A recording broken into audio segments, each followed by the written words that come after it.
I can't believe how good the paintings look together. That's the first time I've seen them together. I've only ever had them like one at a time in my house painting them, or a couple coming or signing ones on frame, but seeing them all with the same frame, it's really impressive. I think it's just changed the whole shop. Like it's give it a whole uplift.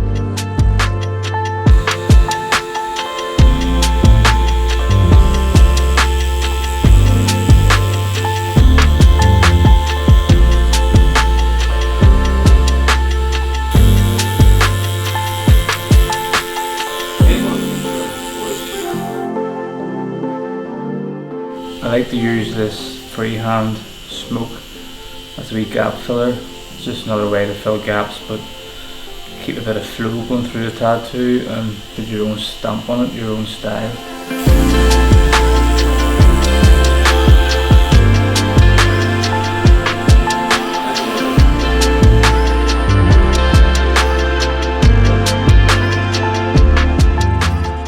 So I came to Willy's about 4 years ago. So I came up with an idea of a girl that was smoking for the forearm. We sort of incorporated the smoke into the entire arm then. That was the first tattoo I got, and there was a bit of time between that. Then we went on to the skull, which was a nice balance between the sort of lighter figure of the girl, which brought a lot of darkness and a lot of contrast in the arm. And the level of detail of that was incredible as well. Again, the smoke coming right through and coming into the dollar rose. The dollar rose typically means to me that money is more of an obsession and more of a guilt, and to thrive for money rather than maybe following passion and what you're passionate for and enjoying life. That led on to obviously the bigger piece of the guy smoking and the liquor sign on the outside of the arm. That was a big piece and probably the most challenging piece in terms of that arm, where it was a big part of the arm to cover. It was 2 sessions back to back and you felt it afterwards. And then finally, well, the last piece of the arm was the inside of the arm. So keeping the tradition of being a wee bit different, I decided to go a bit bold and go for a whiskey label. It was a tough session, but I'm really, really happy with how it turned out as well. The second arm, we decided to go for something a bit lighter, a bit more positive. The first tattoo was the 2 lions. So we have a cub lion and the father. The lion is looking at me and the cub is obviously was the main point that people see. That led on to the outside of the forearm where Willy free-handed the road up into the mountains, which led into the keys player. Obviously, I've played piano since I was 6 years of age. I wanted something on my arm to incorporate that and to show that it was a big part of my life. For something a wee bit different again on the inside of the arm, we went for neon signs. A nice wee touch that Willy had added in as well was the 2 birds from the clouds coming up. One of them is in white and one of them is in black. The working hard in life and the working on your passion in life as well. So really, really happy with how it turned out.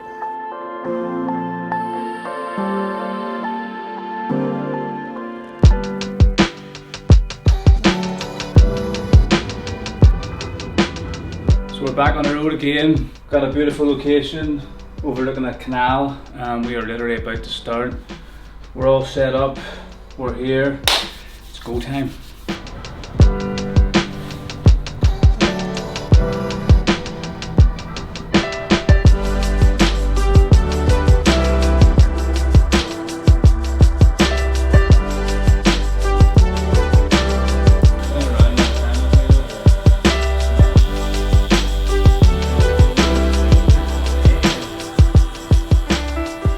Like what a year, promotion and your England debut. Because we did speak about it. I did remember we tattooed and I was like, you're going to be in an England team someday, and you're a very humble lad, so you were like, yeah, I'd love to, but you weren't like, yeah, I'll be in it. You know, you are. But I did see the future, and but I think maybe it happened quicker than what we all sort of thought.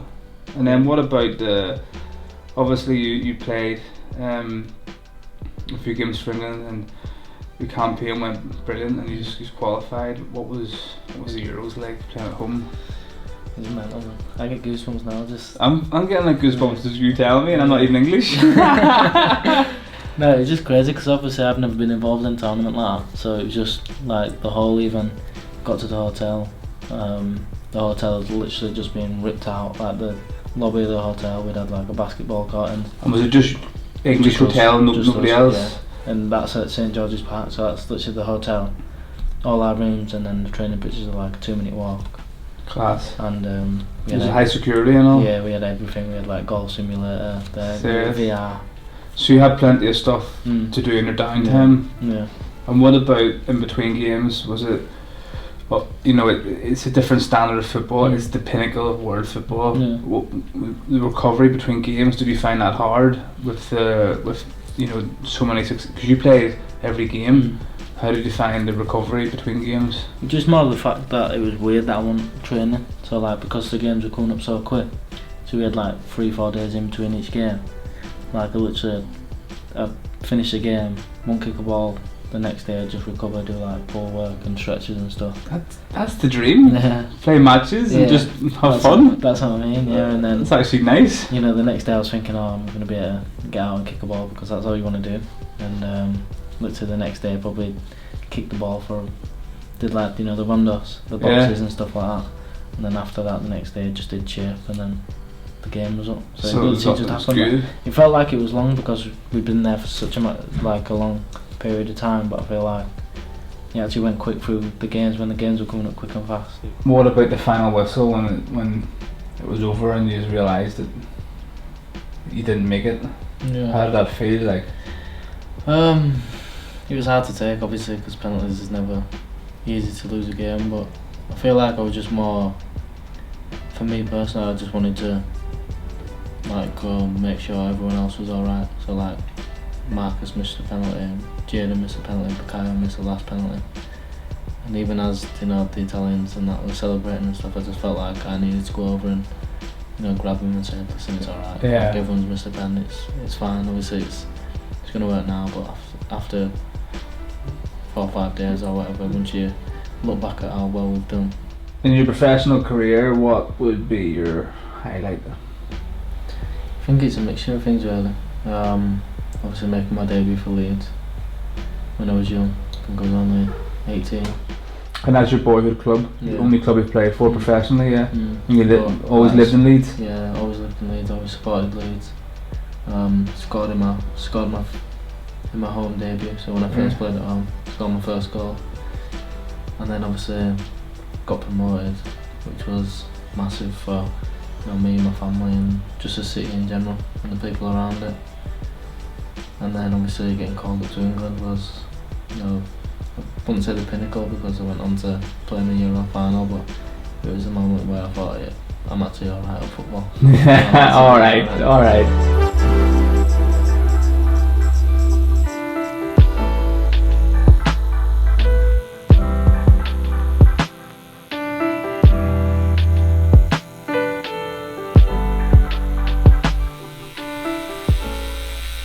When you're tattooing a compass, it's about 90% line work, and the concentration levels are through the roof.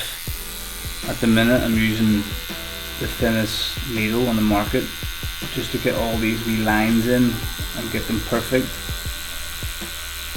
Usually when I'm doing line work like this, I go very quiet just so I can really zone in on what I'm doing. And as soon as I finish the line work, it's like I'm breathe.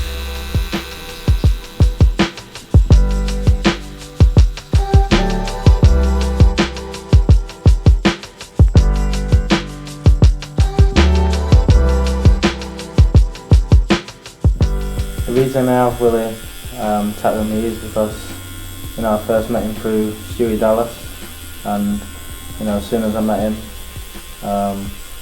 he was a very genuine guy, very honest guy, and I think the first time he tattooed me, you know, told me a lot of personal things which, you know, you don't really find when you meet certain tattoo artists and certain people. So I think as soon as, you know, me and Willy met, you know, that connection as not just a tattoo artist but, you know, as friends as well, was there from the off. And you know, I feel like obviously his work's amazing.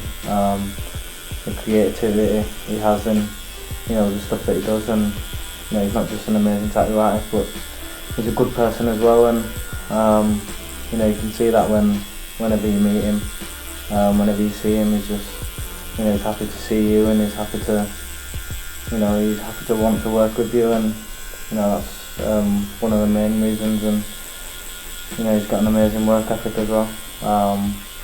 He wants to make his family proud, and you know, he does everything for his family, which, you know, I'm a family person myself, so you know, I understand how much it means to him.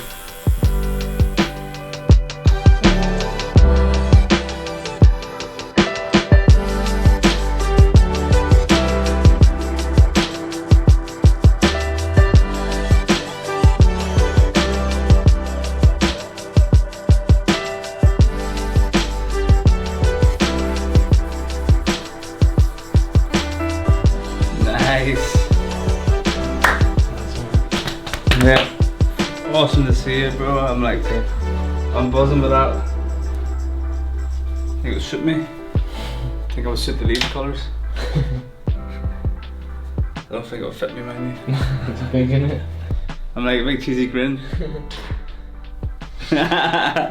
Might sleep with it. Oh man, honestly, bro.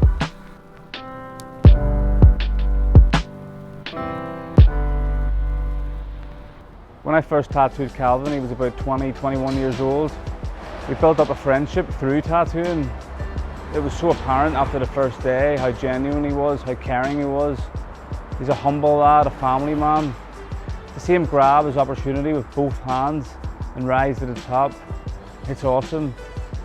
They gained promotion to the Premier League. He then got his England call-up and played every game in the European finals. To see him recognised in his home city with this amazing mural, it's just fantastic, and credit where credit's due. I'm sure his family's proud, I'm sure he's proud, but one thing I can assure you right now is I'm very proud.